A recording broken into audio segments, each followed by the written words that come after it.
Salawat serta salam kita limpahkan kepada junjungan kita Nabi Muhammad SAW beserta keluarganya, sahabat-sahabatnya, dan juga kepada kita semua sebagai umatnya. Semoga di hari kiamat nanti kita semua mendapat syafaat dari Nabi Muhammad SAW. Amin. Pagi ini kuliah subuh akan disampaikan oleh Bapak Ustadz Haji Sohibul Ihsan. Untuk itu kepada beliau kami persilakan. Assalamualaikum warahmatullahi wabarakatuh. Waalaikumsalam warahmatullahi wabarakatuh. Alhamdulillahilladzi khalaqal mauta wal hayata liyabluwakum ayyukum ahsanu amala wa huwal azizul ghafur. Asyhadu an la ilaha illallah wahdahu la syarikalah wa asyhadu anna Muhammadan abduhu wa rasuluh. Masya Allah kan wa ma lam yasha lam yakun. La haula wa la quwwata illa billah. Qala Allah ta'ala fi kitabil aziz. A'udzu billahi minasyaitonir rajim. Ya ayyuhalladzina amanu taqullaha haqqa tuqatih wa la tamutunna illa wa antum muslimun. Wa qala aidan qul in kuntum tuhibbunallaha fattabi'uni yuhibbukumullah wa yaghfir lakum dzunubakum wallahu ghafurur rahim. Qala Nabi sallallahu alaihi wasallam aksiru dzikral maut. Sadaqallahul azim wa sadaqa rasulun nabiyul karim. Hamba Allah, muslimin muslimat, jamaah salat subuh Masjid Al-Aqwam yang dimuliakan Allah Subhanahu wa taala. Puji syukur kita haturkan kehadirat Allah semata yang sampai dengan pagi hari ini kita masih diberikan kepercayaan oleh Allah, diberikan kesempatan oleh Allah untuk terus meningkatkan kebaikan, meningkatkan ibadah, dan berusaha untuk mengurangi kejelekan, bahkan menghilangkan dari dosa dan kesalahan yang ada pada kita dengan tolabul ilmi ini. Salawat dan salam semoga juga Allah selalu mencurahkan dan melimpahkannya kepada insan teladan baginda Rasulullah Sallallahu Alaihi Wasallam yang telah membimbing, menuntun dan memberikan teladan kepada kita semua ke jalan yang baik, ke jalan yang benar, ke jalan yang selamat, dan kita berharap kembali kepada Allah nanti kita akan mendapatkan syafaat. Bapak dan Ibu sekalian, pada kesempatan subuh kali ini mari kita kembali melanjutkan kajian kita Bulughul Maram yang pada kesempatan kali ini sudah ada di Babul Birri Wassilah, bab kebaikan dan silaturahim atau menyambung hubungan. Kemarin kita sudah membahas dua hadis. Yang pertama di antaranya di hadis ini disebutkan yang kemarin an Abi Hurairah radhiyallahu anhu qala Rasulullah sallallahu alaihi wasallam man ahabba an yusadalahu fi rizqi wa ayun sa'alahu fi athari falyasil rahimah. Kemarin sudah paham jelas dan gamblang Rasul menyebutkan barang siapa yang suka, yang ingin untuk ditambah rezekinya dan juga untuk ditambah umurnya, Rasul memerintahkan di sini falyasil rahimah, sambunglah silaturahim. Mungkin kalau silaturahim di luar forum kegiatan masjid, baik sholat berjamaah atau taklim pengajian seperti ini, mungkin sangat jarang. Tapi tak mengapa kalau kita baru mampu dengan cara sholat berjamaah 5 waktu juga di antara thalabul ilmi atau ta'lim. Saking pentingnya silaturahim sampai Rasulullah memberikan ancaman la yadkhulul jannata qati, yakni qatil rahim. Tidak akan masuk surga orang yang memutus, yaitu memutus silaturahim. Kita juga, saya yakin semua pada memahami. Untuk itu mari jaga perasaan-perasaan yang tidak baik, suudzon dan perasaan jelek yang menjadikan perpecahan di antara kita. Maka sholat berjamaah ini sebenarnya memberikan pelajaran yang sangat baik kepada kita semuanya untuk terjaganya ukhuwah, jangan sampai terjadi perpecahan atau perselisihan yang menjadikan timbulnya perceraian di antara kita semuanya. Na'udzubillah min dzalik. Maka sholat berjamaah selalu diinformasikan dan dihimbau dengan lurus rapat. Rapatnya itu yang menjadikan solidnya ukhuwah di antara kita. Lurusnya itu yang menjadikan kekuatan, kekokohan akidah kita semuanya. Maka mudah-mudahan telinga kita juga selalu mendengar, mata kita juga bisa melihat, bahkan hati kita juga telah memahami akan hukum itu semua, sehingga terus saling di antara kita untuk menjadikan lebih baik lagi. Kalau mungkin kita lupa sebelah kita, mungkin ingat juga ayo rapat, ayo dan lain sebagainya. Apalagi sudah semakin meningkatnya kualitas nyaman dan keindahan masjid ini, monggo sama-sama kita ikutin dengan kualitas ibadah yang lebih baik dan sempurna, mengikuti ajaran Islam yang telah dicontohkan oleh Rasulullah SAW. Sedikit barangkali sebagai mukadimah,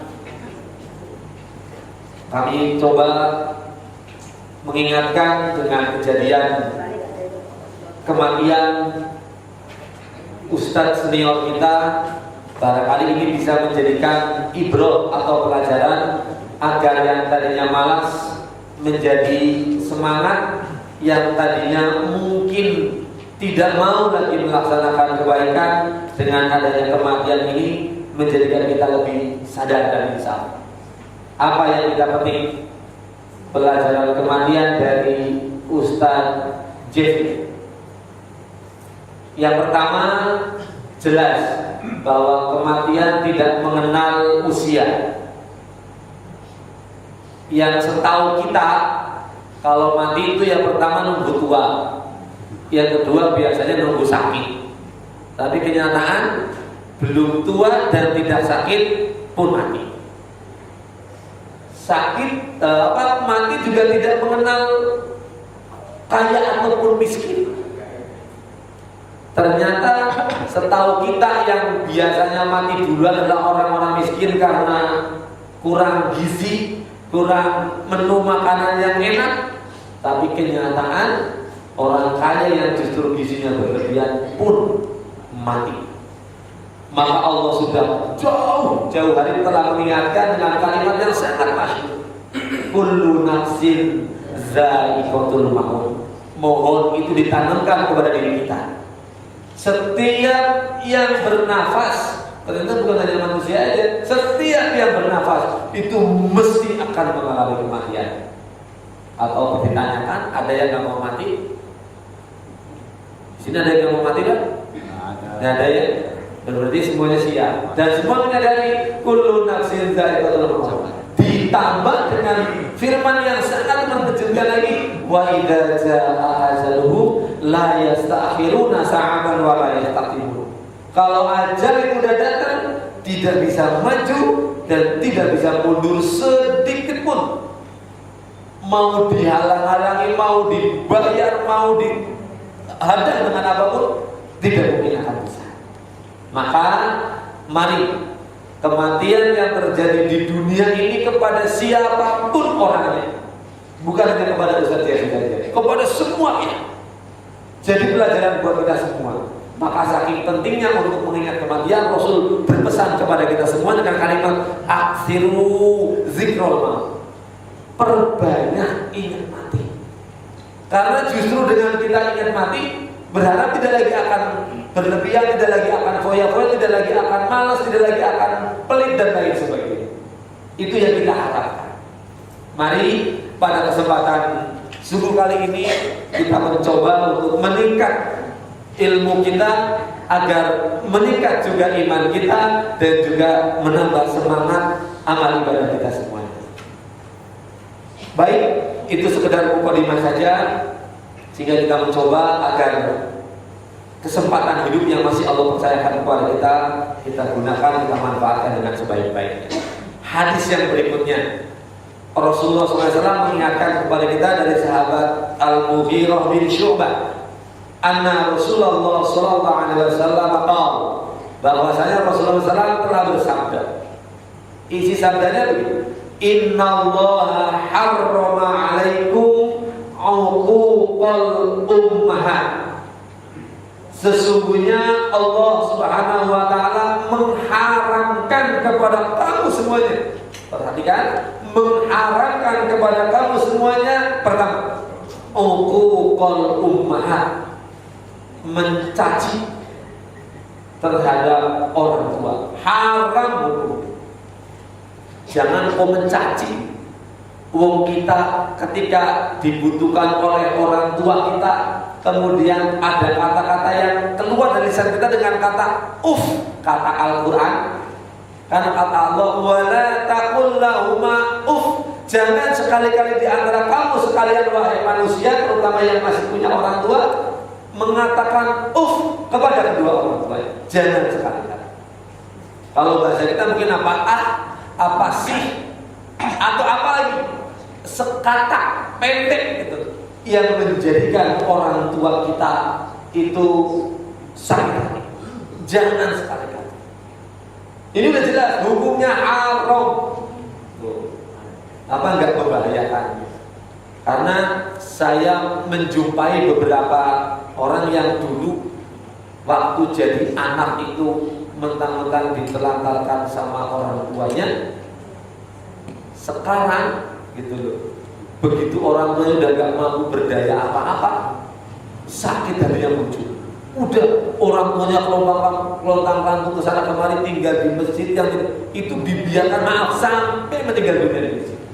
Saking sudah mungkin dendamnya waktu dia masih anak-anak. Na'udzubillah. Harusnya kita sama-sama amini, orang tua kita dulu menelantarkan tidak baik kepada kita, bahwa kita sekarang balas baik kepada orang tua kita. Karena Rasul juga menyebutkan jangankan kepada orang tua, kepada orang lain.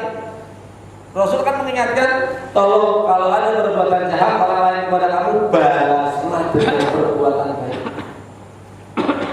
Maaf, ini memang kata-kata kalimat dalil hukum yang ringan didengar, ringan diucapkan, tapi sangat berat. Ini bagaimana kepada orang lain? Mau kepada orang tua sendiri kadang-kadang masih juga karena udah pernah disakiti. Maka pantas Islam mengajarkan kita jangan suka menyakiti. Karena kalau sudah menyakiti, terutama dari lidah ini, subhanallah, maka sampai kata Allah kan jangan, walaupun dengan jangan.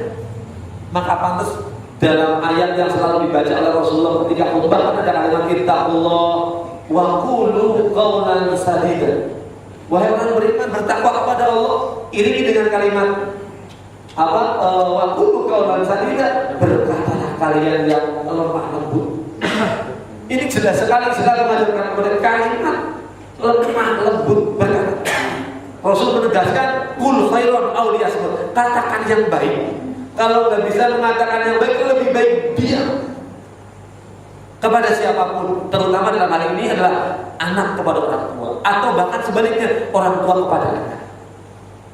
Tidak hanya hukum ya, sebagai anak yang harus terlalu berlebihan kepada orang tuanya, tapi juga orang tuanya kemudian berlaku semena-mena kepada anaknya. Tidak.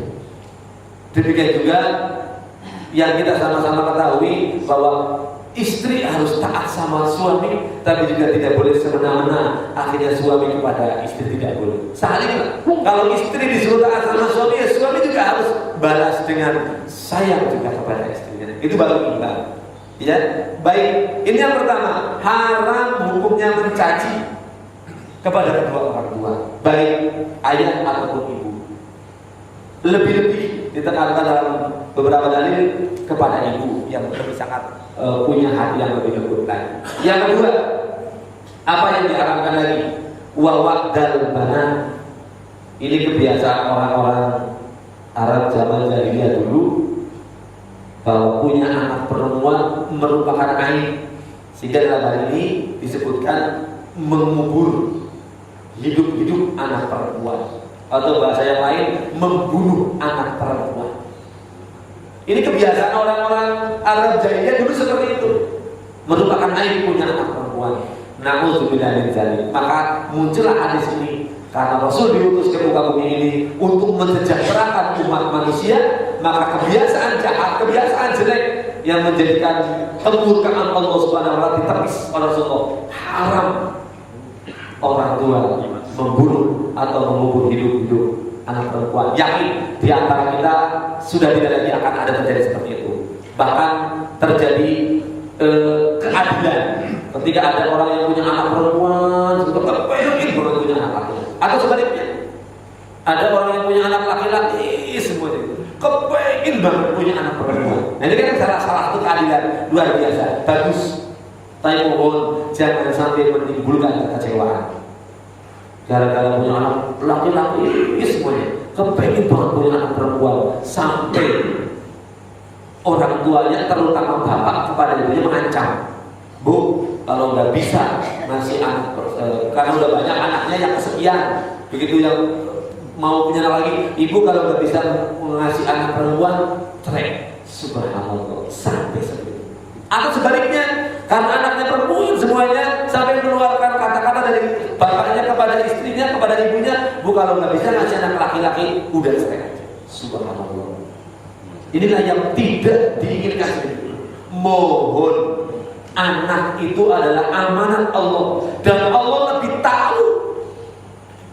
Kita sebagai manusia, sebagai orang tua mau dikasih anak laki atau perempuan, Allah yang lebih tahu. Tidak perlu pakai dikomentarin. Mau laki, mau perempuan, Islam mengajarkan kepada kita, tolong dididik biar jadi generasi masa depan yang lebih baik lagi, jadi anak yang soleh atau yang soleh. Coba kita kalau boleh mau jujur gitu, milih anak laki atau perempuan. Ini kan biasanya yang kalau yang paling memikirkan anak itu biasanya bapak-bapak atau ibu-ibu. Bu, kalau mau ditanya punya anak laki-laki apa gini? Pertama mengandung. Pertama kita mau punya anak, yang diinginkan punya anak laki atau perempuan? Laki perempuan? Ya perempuan karena bapak-bapak. Kalau bukan ibu laki-laki. Wajar sangat wajar sekali ketika siapa istrinya Imron mengandung gitu, manusiawi. Saya mengambil pelajaran dari situ, kepingin punya anak laki-laki. Ternyata yang lain mandang perempuan gitu. Akhirnya sudahlah, Allah yang lebih tahu pokoknya. Ini yang harus dikendalikan itu, pasrah saja kepada Allah. Daripada cita-cita kita kepingin punya anak laki-laki, ternyata begitu dikasih anak laki-laki Bandung. Nyesel apa enggak? Iya, sekarang mau laki atau perempuan satu pilihan, penting soleh atau soleh, udah gitu aja. Ya, didiklah anak kita biar jadi anak yang soleh ataupun soleha, yang bisa melanjutkan generasi kita, yang bisa menjadikan kesejahteraan buat kita walaupun kita sudah meninggal dunia. Tapi ada yang salah kaprah, karena memang kita tahu manusia kalau udah mati semuanya putus kecuali 3. Salah satunya kan amal jariah, ilmu yang bermanfaat, yang terakhir apa? Anak yang soleh yang mendoakan. Tapi karena saking percayanya ini udah nggak pernah memikirkan dirinya sebagai orang tua mau jadi anak soleh apa, mau jadi orang tua soleh jadi tidak. Yang penting mikir anak saya yang menjadi soleh, sampai dibela-belain dari TK-nya dimasukin TK Islam, SD-nya SD Islam, terus sampai dengan perguruan tingginya Islam. Tapi maaf, sangat memprihatinkan orang tuanya nggak ibadah. Ini karena terlalu berlebihan dan tidak paham. Dia mengharapkan, ya biarin saya nggak ibadah, nanti anak saya soleh yang mendoakan kepada saya. Subhanallah. Coba kalau boleh kita mau tanya jujur, lebih mulia mana doanya anak yang soleh atau doanya Nabi dan Rasul? Oh, Nabi dan Rasul aja nggak bisa mendoakan kepada orang tuanya. Kita mendapat pelajaran Nabi Ibrahim yang mendapatkan julukan Khalilullah, itu nggak bisa memintakan ampun orang tuanya, nggak bisa. Nabi Muhammad sebagai Nabi yang mulia sangat kepengen menghendaki pamannya biar diampuni Allah pun tidak bisa. Loh, kita cuma kepengen mengharapkan dari anak yang soleh, tapi diri kita nggak jadi soleh dulu. Maaf, jermin ngacak coba. Ya bagaimana orang tua, maaf, yang tidak ibadah kok kepengen jadi punya anak yang ibadah yang soleh. Maaf, walaupun ada itu bukan ukuran, ya, bukan tanda-tandanya, bukan. Yang baik, yang ideal, kepengen punya anak yang soleh atau solehah, yang orang tuanya dulu lah. Oh, ada pepatah mengatakan kacang atau buah ya, buah yang tidak akan jatuh jauh dari pohonnya, kayak gitu kan? Iya, buah nggak mungkin akan jauh dari pohonnya. Tapi sekarang zamannya zaman udah akhir, banyak buah yang jauh dari pohonnya. Di bawah sana kelawar begitu loh. Iya, pohon buahnya di sini, jatuhnya atau di mana? Ya depan rumah saya gak ada pohon buah apa, tapi banyak pagi-pagi juga ada buah geletak di situ. Itu ternyata di bawah sama kalong gitu loh. Itu kan hanya tapi itu jangan jadi ukuran. Jangan jadi ukuran. Yang benar bagaimana kita mau menciptakan anak-anak yang soleh, diri sendiri dulu jadikan soleh dulu.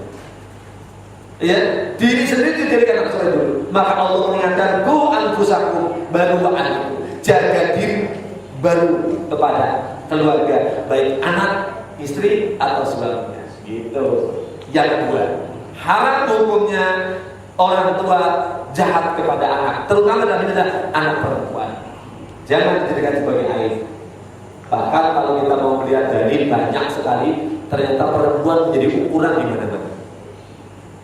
Gitu kan? Ada segini, dunia mata, wa khairu mata'id dunya al-mar'atu sholihah. Dunia ini kesenangan, dunia ini perhiasan, tapi sebaik-baik kesenangan dan perhiasan dunia adalah istri atau perempuan yang solehah. Perempuan. Ada lagi dari mengatakan an-nisa imadul bilad. Perempuan tiangnya negara. Yang kalau perempuan itu baik, negara semua akan jadi baik. Sebaliknya, kalau perempuan jelek, jahat, rusak, negara pun akan jadi rusak. Pertanyaannya, negara kita baik atau jelek? Bagus, berarti dari perempuan-perempuannya yang baik. Yang ngaji terus gini gimana gak baik? Tapi gak tahu kalau mau disuruh itu lebih baik, lebih banyak yang baiknya atau lebih banyak jeleknya gak tahu. Ya, jadi emang unik. Jadi perempuan unik dan luar biasa. Ada kelebihan tinggi banget itu. Tadi dari perlu tambahkan tinggi, tapi di ujungnya nanti ada paling nggak enak itu. Kata Rasulullah, kebanyakan yang masuk neraka kok malah justru perempuan. Kan adil kan, bisa melonjak tinggi banget, tapi bisa anjlok jatuh. Ya karena memang seperti itu. Ayatnya juga seperti itu. Kata Allah dalam surat At-Tin, kita hafalkan, laqad khalaqnal insana fi ahsani taqwim. Kata Allah, aku ciptakan manusia dengan bentuk dan warna paling bagus, paling tinggi. Oh, kata Allah dan juga ada ayat berikutnya, summa radadnahu asfala safilin. Kami akan turunkan serendah-rendah. Asfala safilin itu lebih rendah daripada yang rendah. Ini hebatnya manusia, terutama dalam daerah perempuan. Nah, mudah-mudahan dengan kita tahu sekarang ini tentang haramnya, kata Rasulullah, orang tua yang menghina atau mungkin tidak suka terhadap anak perempuannya, yang menjadikan sampai dikubur. Kalau sekarang mungkin tidak disenangi dan lain sebagainya. Yang ketiga, setelah wawan dan banat, yang haram lagi adalah waman wahab. Ini artinya menahan dan meminta. Ini haram hukumnya. Maksudnya menahan, dia sebenarnya punya hak untuk mengeluarkan, terutama lah orang kaya. Wajib mengeluarkan zakat, tapi dia tahan dari dikeluarkan, tapi malah justru masih minta-minta. Ini haram hukumnya. Lah orang yang miskin aja Islam mengajarkan sedekah, suruh mengeluarkan. Ini kok yang kaya malah menahan. Maaf. Coba sekarang sebenarnya yang rakus itu orang miskin atau orang kaya? Ini mau. Justru sekarang terjadi banyak yang kejahatan itu justru malah orang-orang kaya. Kalau orang miskin umpamanya sampai mencuri karena memang tidak punya apa-apa, itu masih milik maklum. Aja salah walaupun maklum. Ini sudah kaya kok mencuri. Lah kalau mencuri sih ringan ya. Kalau mencuri ringan, paling mencuri sendal, mencuri ayam. Masa mencurinya miliaran itu? Namanya apa itu? Oh, rampok. Kalau rampok kan sebenarnya terang-terangan berat. Ini nggak mau terang-terangan. Jadi maling bukan, rampok bukan. Apa itu? Kalau perampok itu kan kelihatan sudah siap bolong dan terang-terangan ngambilnya. Ini apa namanya kalau gitu? Iyalah apa terserah lah. Takutnya ada yang tersinggung. Karena memang justru saya lihat di sini banyak muka-muka pejabat gitu. Makanya ini kan justru yang sekarang lagi sorotan di mana-mana pejabat, jadi makanya susah. Jangan dibahas nanti malah ada yang sakit hati. Tiga kali kata yang haram dilakukan oleh manusia, terutama orang beriman. Allah informasikan melalui hadis Rasulnya. Pertama adalah mencaci maki orang tua. Ini berarti anak. Kemudian yang kedua, Rasul juga menyebutkan mengubur hidup anak perempuan. Ya berarti ya orang tua kepada anak. Ini perhatikan. Dan yang ketiga, awas. Jadi kalau berbicara masalah waman, awahan, menahan dan meminta-minta maaf, ini kaitannya dengan harta. Sangat amat rawan dengan harta. Padahal salah satu yang yang Allah Subhanahu wa taala tekankan, surah Ali Imran ayat 134 menerangkan tanda-tanda orang yang siap disiapkan surga yang seluas langit dan bumi. Salah satunya itu. Oh, Allah katakan alladzina yunfikuna fis-sarra'i wad-dharra, orang yang mau menginfakkan baik lapang ataupun sempit. Kalau yang lapang jangan dibahas. Tapi sempit aja Allah memerintahkan untuk infak. Maka Islam mengajarkan suruh jadi orang yang dermawan. Ada ungkapan dalil tangan di atas lebih baik daripada, maksudnya apa? Memberi lebih baik daripada. Tapi sekarang zaman canggih, mengambil juga dari atas kok. Gitu. Sekarang diartikan begitu, mengambil apa berarti tangan dari lebih baik, berarti ngambil lebih baik daripada ngasih. Kalau ngasih kan nih, gitu kan ngasih, diambil dari atasnya. Emang zamannya sekarang zaman bolak-balik begitu. Lebih baik tangan di atas daripada tangan di bawah. Nah, ya lebih baik ngambil kan daripada ngasih gitu. Tapi yang sekarang udah zamannya zaman sableng tuh sebegitu. Ya kan juga Islam mengajarkan kan ambil yang baik, tinggalkan yang buruk. Makanya benar begitu pada keluar dari masjid, ambil yang baik-baik, saudara-saudara yang tidak ditinggali. Itu salah kaprah. Maka ungkapan juga begitu kan, ada ungkapan gini, dulu orang jujur makmur dulu. Kalau sekarang apa coba? Jujurnya hancur, jujur dipecat sekarang. Ini saya menjumpai langsung teman ngaji itu seperti orang udah punya inventaris mobil, udah punya jabatan tinggi, dilematis, mau tanda tangan saya nggak jujur, tapi naik pangkat. Tapi kalau saya suruh mau nggak tanda tangan, tapi dipecat.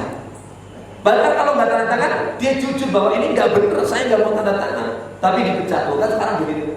Jadi jujur kalau dulu hancur, gitu. Kalau dulu makmur, kalau sekarang kalau jujur maksudnya hancur. Susah. Hidup di zaman akhir susah.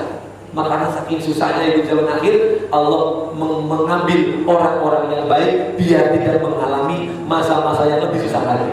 Jadi, makanya kita kan mungkin pernah dengar nasihat bahwa orang yang baik itu diambil oleh Allah lebih dahulu. Kalau gitu kita kalau yang belum diambil ya siap-siap aja kalau mau kita datang lebih awal. Yang itu yang pertama. Yang kedua gini, itu yang diharamkan. Ada hadis berikutnya gini, wa karihalakum, Allah membenci, bukan haram ya, tapi membenci. Salah satunya kalau yang dibenci tapi halal gitu, itu cerai. Abghadul halal ilallah aqala, bahwa perbuatan halal tapi dibenci oleh Allah itu cerai. Maka jangan suka bercerai ya. Ini yang dibenci oleh Allah dalam hadis ini adalah pertama ila wa qal. Bahasa agamanya itu ngeyel lah. Dinasihati begini, bahasanya begitu. Dikatakan begini, dia mengatakan terus. Dia pinter banget yang namanya ngelak, pinter banget yang namanya beralasan. Maaf saya kasih tahu, ternyata yang pinter mencari alasan-alasan hanya setan. Setan nggak pernah mau mengalah, selalu mencari alasan. Padahal udah tahu salah itu.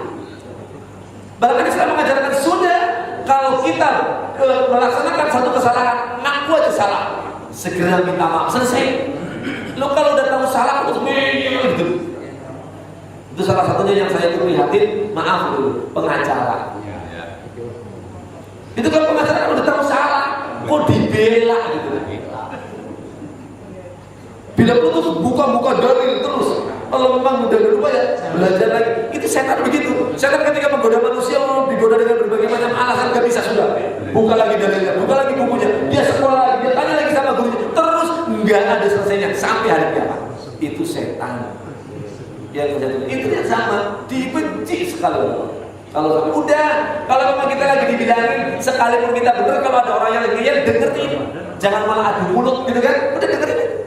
Udah, kita kasih. Kita udah selesai. Maka jangan suka orang udah jelas dikatakan begini, boleh buat mata ini, bantah gini sedikit semua itu. Contoh kecil. Gitu. Mau sudah jelas kita salah, kita males. Kau alasannya pakai dalil. Kan iman naik dan turun. Begitu dijadikan sebagai pembelaan. Orang udah jelek, itu males jelek, dijadikan sebagai pembelaan. Iman kan kadang naik, kadang turun. Terus kamu situ mau kalau lagi imannya turun senang. Terus akhirnya dibela gitu. Ini mohon. Ini biasanya ibu yang paling biasanya gitu. Pinter banget, enak. Contoh, bagus kadang udah ngaji sih. Ibu-ibu ketika dengar adzan pinter. Pak, sudah adzan ke masjid. Bapaknya kan ke masjid. Sama bapak anaknya laki-laki datang ke masjid. Lah yang lebih memalukan lagi, bapaknya udah pulang dari masjid, ibunya belum sholat. Alasannya mesti ada aja alasannya. Tanggung. Ada berbagai macam alasan sih. Oh ini sinetron itu. Setahu saya dari sini cuma anak-anak. Saya kalau bilangin anak saya mau suruh sholat gitu, ya nanti nunggu iklan dulu. Iklan dia wudu gitu. Udah selesai wudu, pasti iklan selesai lagi gitu. Ayo buruan sholat dan nunggu iklan dulu gitu. Begitu pas iklan sholat begitu. Astagfirullah. Itu anak-anak. Kalau memang orang tua masih begitu ya apa bedanya dengan anak-anak? Namun sudah dari satu. Ini tentang kila waqol yang dibenci oleh Allah. Dikatakan begini, bejarnya begitu. Atau terus saling mengelak tidak ada selesainya. Maka saya katakan, tolong sekalipun kita yang benar, kemudian lawan bicara kita salah, tapi ngomongnya luar biasa. Maaf, yang waras yang aman. Iya jangan dilayak. Udah tahu dia ngeyel nggak mau ngalah. Walaupun ketahuan salah, walaupun kita pegangan dalil, sudah diam aja. Subhanallah. Kemudian yang kedua, yang dibenci Allah yang kedua apa? Wa kasrotas soal, banyak nanya. Tapi intinya sih udah tahu ditanyain terus untuk membela diri, biar dia nggak benar walaupun dia salah. Ini mohon buat kita semuanya. Dan yang terakhir yang dibenci oleh Allah adalah walidoa alma dan menghambur-hamburkan harta. Ini tadi di atas yang diharamkan oleh Allah menahan, pelit dan gampangnya itu. Tapi di sini Allah benci sekali dengan dihambur-hamburkan. Ya bedanya apa sih ya? Orang yang berlemah dengan orang yang boros. Bedanya kalau orang yang berlemah itu di jalan yang baik, ke masjid, ke pembangunan tentang fasilitas yang baik. Tapi yang terjadi sekali terbalik. Ketika ke mall, apalagi ke rumah sakit, nggak pernah ada perhitungan seberapapun. Tapi kita untuk ada pembangunan masjid atau untuk amal-amal yang lain diperhitungkan sangat-sangat.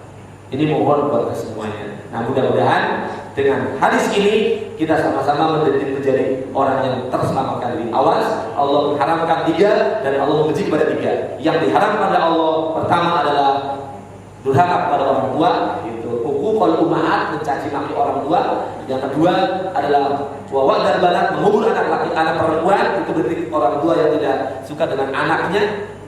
Yang ketiga adalah disebutkan di sini waman awal, dia senangnya menahan tapi dia malah banyak meminta-minta. Yang Ketiga lagi, untuk orang-orang yang dibenci oleh Allah, yang pertama adalah yang begitu dikatakan begini, berbagai macam alasan dikeluarkan, kemudian banyak tanya yang tidak manfaat, dan yang terakhir adalah menyia-nyiakan harta. Sebagai pelengkap, satu lagi barangkali Rasul menyebutkan di hadis berikutnya, masih dari Mughirah bin Syu'bah, dari Amr bin As, disebutkan di sini, Ali Nabi sallallahu alaihi wasallam qala, Nabi sallallahu alaihi wasallam bersabda, ridallah fi ridal walidain wa sakhatullah fi sakhatil walidain. Ini melanjutkan dengan hadis sebelumnya sesuai dengan ayat yang dalam Al-Qur'an, wala taqul lahum uff. Jangan sekali-kali anak yang membantah kepada orang tuanya walau cuma dengan uff. Disebutkan di sini, ridho Allah tergantung ridho orang tua, murka Allah tergantung murka orang tua. Maaf, ini mungkin pelajaran anak TK, anak TPA. Saya dengar anak-anak pada mempelajari hadis saat ini dimuatkan di sana. Nah, bagi kita, walaupun ini pelajaran TK atau TPA, maaf, ini penting sekali. Karena mungkin walaupun kita sudah kelihatan sudah usia begini, masih ada yang punya orang tua. Mohon, ini menjadi hukum buat semuanya. Ridho Allah tergantung ridho orang tua, murka Allah tergantung murka orang tua. Tapi yang sejajar dengan ini ada disebutkan, ridho Allah tergantung ridho suami, dan murka Allah juga tergantung murka suami. Kalau tadi untuk anak kepada orang tua, kalau ini berarti untuk istri kepada suaminya. Kalau kita lihat hadis tentang anak kepada orang tua, walaupun kemudian orang tua sakit, durhaka. Ternyata kalau kita lihat secara dalil, ketika ada istri yang disuruh oleh suami atau mungkin dibutuhkan oleh suami, kemudian mengelak juga sama dengan kata-kata anak tadi, atau apa saja yang menjadikan suami akhirnya juga dongkol sakit seperti orang tua tadi, maaf, Allah murka diiringi dengan seluruh makhluk yang ada di muka bumi ikut murka kepada istri sampai dengan suami memaafkan. Nah kan, ini ternyata imbang. Kalau kita masih punya orang tua, ayo jangan sampai kita membuat kesel kepada orang tua, membuat sakit terhadap orang tua, walaupun cuma hanya dengan satu kata Demikian juga sebagai seorang ibu, sebagai seorang istri yang masih pada punya suami, mohon dijaga lisan dan perkataannya sehingga tidak lagi menjadikan suami juga murka, suami juga marah. Yang akhir sama, baik suami ataupun orang tua, atau kepada tadi kalau suami berarti untuk istrinya, kalau orang tua berarti untuk anaknya, menjadikan Allah juga ikut murka.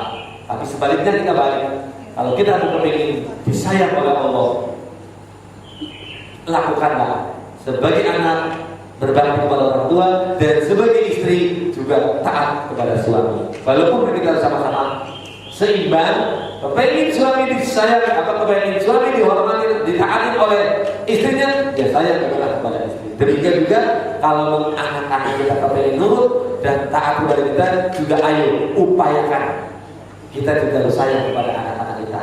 Tapi juga sekali lagi saya katakan yang adil. Sekali lagi, orang tua tolong yang adil. Ini kondisi terakhir yang sangat-sangat saya jumpai, sangat memprihatinkan. Hanya karena untuk ujian sekolah. Sedih sekali. Karena saya ngajar anak-anak TK, TPA, ngajar anak-anak ngaji Iqra gitu. Maaf, kata orang tuanya, Ustaz, anak saya ngaji libur dulu karena mau UM. Subhanallah. Ya gak apa-apa, kalau mau belajar gak jadi masalah. Tapi apa yakin dengan tidak ngaji, kemudian dia belajar, akhirnya menjadikan mudah dalam mengerjakan soal? Tidak jadi. Yang lebih sedih tadi, begitu udah ngaji diliburin, ngundang guru les ke rumahnya, ngundang guru. Maaf, itu tidak dilarang, silakan. Tapi tolong kita sama-sama perhatikan, justru ilmu agamanya tidak boleh ditinggalkan. Ini kan tidak salah anak, karena orang tua yang melakukan seperti itu. Coba orang tua nih, milih kemana nih? Anak ujiannya mudah sehingga nilainya bagus, menjadi ranking, tapi badung atau tidak ibadah, tidak soleh. Anak mungkin nilainya pas-pasan, sederhana sekali, tapi soleh. Ini mau pilih mana Pak? Bu? Soleh. Kalau mau pilih yang bagus lagi, yang pintar tapi yang soleh, ya bagus. Tapi tolong dari orang tuanya mulai yang adil terlebih dahulu. Sekali lagi, bukan dilarang anak kita belajar sekolah, belajar les, belajar kursus, tapi jangan sampai ditinggal yang namanya belajar agama. Jangan gitu. Kita kan lihat pelajaran agama di sekolah dari 1 pekan. Kalau 1 pekan, 1 hari itu 7 jam pelajaran apa ya? Atau ini ada guru di sini? 7 jam pelajaran apa 5 jam pelajaran? Belajar sekolah 7, kalau kali 7 itu udah 49. Masa mata pelajaran agama cuma 2 jam dalam 1 minggu? Kok menginginkan anak kita soleh? Kalau kita orang tuanya nggak pinter-pinter menambah materi pelajaran agama di rumah, anggap tidak menambah ngaji, sangat amat. Tapi herannya sekolah yang sudah 7 jam tiap hari masih belum cukup. Carikan guru les lagi, dicarikan tempat bimbel, tempat kursus lagi. Apa begitu yang dinilai kita sebenarnya? Makanya sekali lagi saya berharap sebagai orang tua yang adil, jangan sampai berat sebelah menjadikan anak kita pengen sukses, tapi hanya faktornya dari ilmu formal saja. Ingat, nilai matematika 3, bahasa Inggris 2, umpama malaikat nggak akan marah. Tapi sholat kita anaknya tidak teratur, masih bentang-bentung, Allah ikut turun. Ini kalau kita mendengar kalimat la ilaha illallah, kalau terjemahkan selamanya cuma tidak ada Tuhan, udah gitu doang. Padahal kalau mau dicoba lebih luas lagi, ketika kita sakit kan tidak ada yang bisa menyembuhkan kecuali Allah. Kalau ada masalah, tidak ada yang bisa menyelesaikan masalah kecuali Allah. Termasuk ketika lagi ujian, ingat anak kita tanaman loh, tidak ada yang bisa memudahkan mengerjakan sholat kecuali Allah.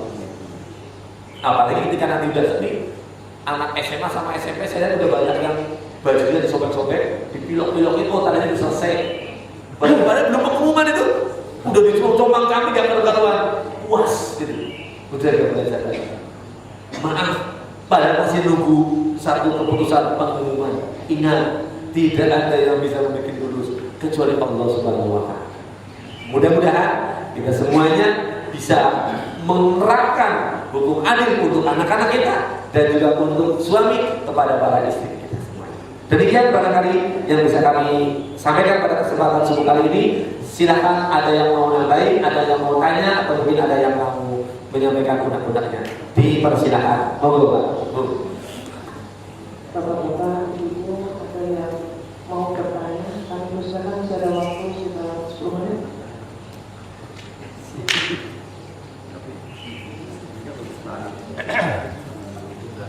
Atau mau pada punya acara kalian jadi yang mau nanya? Oh, kalian mau pada mingguan mana gitu? Monggo Pak, monggo.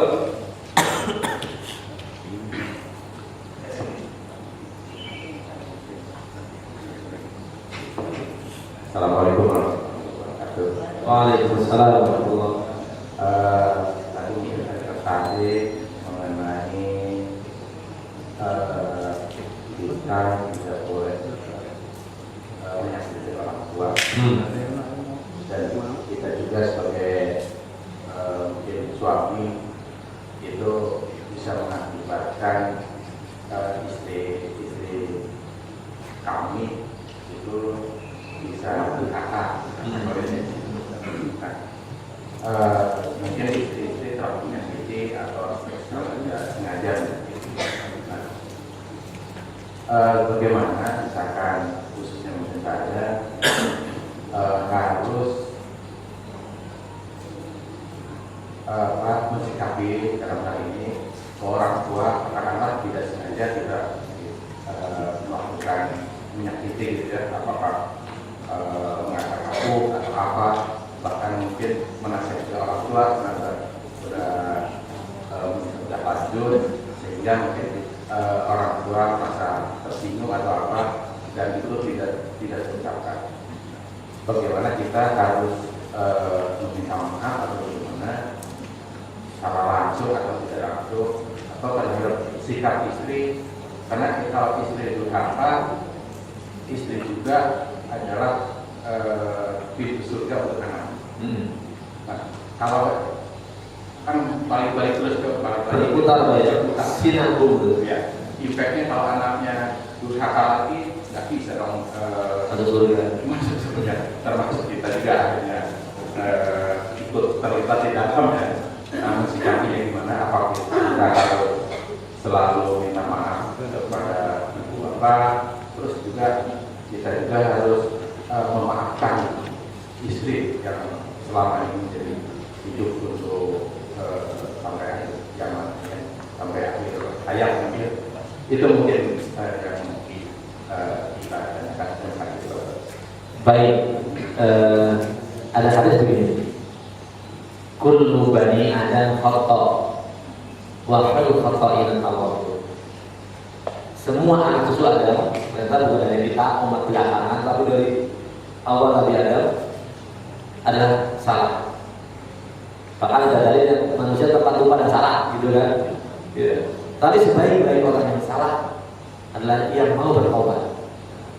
Satu, ini memberikan bukti bahwa bukan berarti kita tidak boleh punya salah. Karena manusia tempatnya salah. Yang penting tadi, sebaik-baik orang yang salah, yang mau bertobat atau yang mau memaafkan, mau minta maaf. Maka salah satu selain tadi yang masuk surga disiapkan luasnya seluas langit dan bumi. Tadi kan saya ambil satu doang, orang yang mau menginginkan baik apa untuk sedih. Ternyata masih ada urutannya itu juga disebut orang yang mau memaafkan. Tahu nggak bedanya Pak? Yang memaafkan dengan yang minta maaf beda nggak Pak? Berat mana memaafkan sama minta maaf? Berat memaafkan. Apa bedanya memaafkan sama minta maaf? Kalau memaafkan biasanya posisinya benar. Kalau minta maaf biasanya posisi salah. Pokoknya jangan diambil pusing. Islam mengajarkan kepada kita disuruh memaafkan untuk masuk surga. Itu berarti posisi yang benar disuruh memaafkan. Apalagi yang salah suruh minta maaf. Makanya tadi mungkin ada kata-kata anak yang suka baik aku atau apa, termasuk tadi sebutkan kalau kita sebagai anak menasihati orang tua tapi orang tua tidak suka, akhirnya tersinggung, ya minta maaf. Bahkan kita kadang-kadang juga sudah gentle sebelum kita menyampaikan pun udah takut nanti kalau salah, kalau tersinggung. Kita makanya biasanya mengatakan maaf sebelum ngomong udah minta maaf dulu. Nah, kalau sampai ternyata kejadian begitu kita minta maaf, begitu kita menyampaikan, oh benar tersinggung, sudah minta maaf selesai itu. Minta maaf dulu. Jangan minta maafnya diem aja deh. Yang penting hati saya udah memaafkan dia, nggak bisa. Kalau memaafkan harus komunikasi. Minimal kalau tuh nggak mau pakai maafin dong, bukan, minimal salam. Kalau umpamanya kayak bapak tadi yang melakukan kesalahan kepada orang tua, umpama gitu. Ketika bapak mengucapkan assalamualaikum kepada orang tua, oh udah jawab, udah dimaafkan. Syukur-syukur mau pengen lebih mantap dan puas lagi, lanjutkan kata-kata apa kalau kemarin saya mau menyinggung, bukan bermaksud dan ada. Tapi juga sekali lagi jangan diem kalau memang salah. Kalau kita melihat kesalahan jangan diem. Ya contoh kecil lah, contoh kecil. Sudah tahu kita sebagai anak yang ngaji di mana-mana sehingga ada hukum yang sepele sekali, sepele banget. Makan tangan kiri. Mungkin kita sebagai anak gatel banget lihat orang tua makan tangan kiri. Maaf, mohon tangan. Udah gitu. Jangan kasar biar menyinggung. Pak, yang makan dengan tangan kiri setan tahu nggak Pak? Nanti saja gimana itu. Ya karena dari begitu tapi tidak semena-mena dan demikian juga istri juga begitu. Mohon sekali lagi bukan berarti gak boleh salah. Kalau istri mungkin melakukan ucapan yang menyinggung kepada suami, iya jangan minta maaf. Tapi jangan terus diulang lagi. Hari ini udah minta maaf, besoknya gitu lagi. Hari ini minta maaf, besoknya gitu lagi. Apa karena mentang-mentang murah maaf sih? Maaf tuh murah. Atau mungkin minta ampun kepada itu gampang banget, astagfirullah selesai gitu. Tapi bukan seperti itu. Nah, mohon buat semuanya, tolong sekali lagi Pak, kalau kita punya salah, kalau kita menyakiti, tolong lakukan, minta maaf. Karena ini ternyata juga menjadi hukum ya. Allah tidak akan memberikan ampun sebelum antara sama manusia saling memaafkan.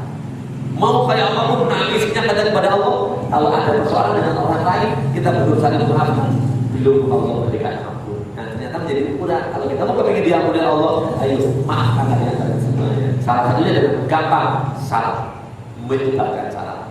Jadi yang menjadi kita harus sama-sama saling mengingatkan. Mungkin ada orang yang malas banget mengucapkan ini, sudah kita yang dari assalamualaikum, udah gitu aja. Kan gampang sekali. Yang lain, monggo. Assalamualaikum warahmatullahi wabarakatuh. Waalaikumsalam warahmatullahi wabarakatuh. Ustaz, ini fenomena bikin zaman sekarang bahwasanya bahwa apa ya? Biasanya motif ekonomi kan.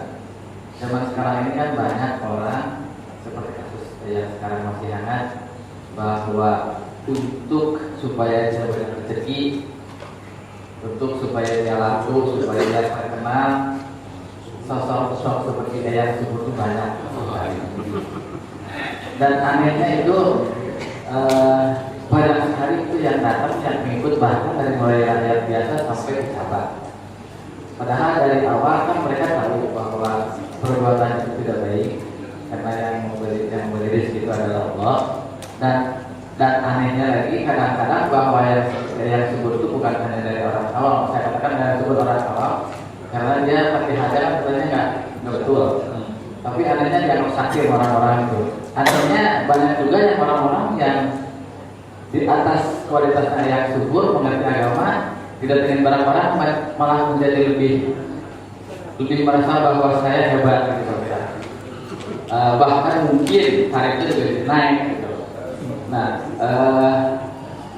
bagaimana sebetulnya untuk menghilangkan ini kebebasan, karena berkali-kali terbuka, tapi tetap aja udah ikut gitu.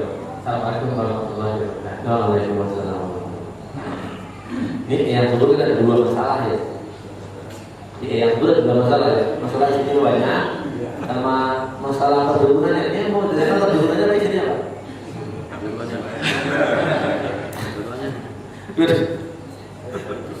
Iya. Kalau menurut Bapak, saya nanya balik, yang sebut orang kaya orang miskin. Sederhana ya. Ini yang kurang pada bodoh gitu. Kalau mau belajar jadi orang kaya kan kepada orang kaya. Kalau mau minta kekayaan gitu, ya dia kepada orang yang kaya. Ini orang dia sendiri maaf gitu, tidak bisa memberikan contoh jadi orang kaya, kok mintanya ke situ. Tapi memang yang perlu diketahui semuanya, itulah pintarnya setan. Dan manusia kalau sudah berbicara masalah butuhnya harta apapun tak boleh. Termasuk itu jalan-jalan dengan begitu. Padahal kalau mau dipikir, kalau biasanya yang terpaksa banget butuh harta sampai maaf ke perdukunan itu kan orang yang sangat miskin, susah banget itu. Sehingga waduh saya bagaimana itu adalah miskin. Apa ke dukun karena pengen kaya. Ini yang diherankan, orang udah kaya, tapi kan lebih kaya lagi. Dukun. Maka sekarang kalau kita lihat pelampiasan orang bodoh karena dia miskin, kemudian dia nggak punya ilmu apa, udah ujungnya udah jadi TKW aja. Jadi malah pergi ke luar negeri bekerja bagus. Ini bukan malah mencari usaha. Sekalipun kaya dengan cara begitu nggak mungkin akan berkah. Karena Allah merupakan syirik besar sangat sulit. Nah kita harus kembali perhatian. Orang dari saya sedikit melihat beberapa berita yang sudah tidak mau insaf katanya, tapi saya nggak tahu. Mau merubah, mau istrinya mau dicerai-cerai, terus dia juga nggak lagi mau melakukan ritual begitu, wallahu a'lam. Nah ini yang memang yang pada orang-orang yang ilmunya sudah tinggi, tapi ternyata masih bisa melakukan itu yang maaf tadi Pak. Karena tingginya ilmu umum, ilmu formal, pejabat itu kan karena faktornya sekolah tinggi jadi pejabat. Karena tidak lagi kembali kepada Al-Quran hadis, tidak lagi menggunakan ilmu agama, ya kayak gitu jadi sebodoh, semiskin apapun kalau dia sedikitnya kenal ilmu agama, kalau nggak akan lagi mau melakukan itu. Jangankan ritual besar, itu kecil. Suruh bikin saji, suruh bikin apa aja nggak mau, haram, nggak boleh. Allah Tuhan dan sebagainya. Ini mohon dalil mengatakan jangankan yang mendatang nunjukin umpama Ada orang datang ke rumah bapak, permisi, nanya rumah yang subur itu. Bapak nunjukin itu rumah yang subur itu Tuhan. Padahal dia mau melakukan begitu. Bapak 40 tahun tidak akan diterima. 40 hari aja lah, cuma mungkin 40 hari tidak diterima amal ibadah. Nunjukin. Jangan nanya lah, kalau yang datang kayak apa, jangan nanya. Nunjukin itu. Apalagi kalau sampai ini mohon, ibu mau milih mana? Ini dengan berbagai macam kejadian, tidak sedikit orang yang banyak hartanya tapi gak tenang. Tapi juga sangat banyak orang yang sedikit hartanya langsung tentram. Ibu, kalau buat suami ini mana Bu? Hartanya banyak tapi hidupnya gak tenang, atau hartanya sedikit tapi tenang, ini mana Bu? Dari mana resepnya ada hartanya banyak tapi tenang? Yakin gak bakal pernah yakin itu. Ada sekarang yang tadinya Ustaz belum punya mobil, kemudian waktu nggak punya mobil nggak pernah naik macam-macam. Sekarang begitu Ustaz sudah punya mobil, ibunya minta malah diturutin. Pak kita kesana ya karena baru punya mobil dari seumur baru punya mobil, udah kemana aja? Kata Ustaz itu yang penting istri saya nurut, yang penting istri saya sehat, udah diatur kemana. Jadi kan akhirnya nggak, makanya mungkin kalau bapak-bapak ibu-ibu ini harganya banyak, mungkin sebuah juga di sini. Udah di mana, apalagi hari Minggu. Wah, itu apa tenang begitu? Enggak. Jadi dikirim orang hartanya banyak tenang, di dunianya dia resah. Apalagi nanti ketika menghadap pada Allah berat sekali. Sekalipun ini ada dua orang, ada orang kaya, soleh imannya tinggi, ada orang miskin, soleh dan imannya tinggi. Itu nanti masuk surganya jauh lebih dulu orang miskin daripada orang yang kaya. Ibu mau kepengen lebih dulu masuk surga atau masuk belakang masuk surga? Karena ibu pengen, ya udah nggak apa-apa, belakangan juga nggak apa-apa, yang penting masuk surga, yang penting hartanya banyak. Nah, tidak. Saya yakin semua sepakat bukan banyaknya harta, tapi karena dibutuhkan ketenangan jiwa apapun. Walaupun cuma makan pakai teri, walaupun makan pakai kerupuk, kalau tenang lebih baik daripada undang dan berbagai macam tapi tidak tenang. Ya, ada yang nanya lagi? Atau mungkin ada yang mau hari liburan ini dipersilakan. Dari kami lebih kurang yang mohon maaf. Yang benar milik Allah, yang salah terus kita berusaha belajar. Pertama minta maaf, yang kedua mohon ampun kepada Allah dan tingkatkan amal soleh. Insya Allah lebih baik lagi. Kita akhiri dengan baca doa kafaratul majlis. Subhanallahumma wa bihamdika, asyhadu an la ilaha illa anta, astaghfiruka wa atubu ilaik. Billahi taufiq wal hidayah. Assalamualaikum warahmatullahi wabarakatuh.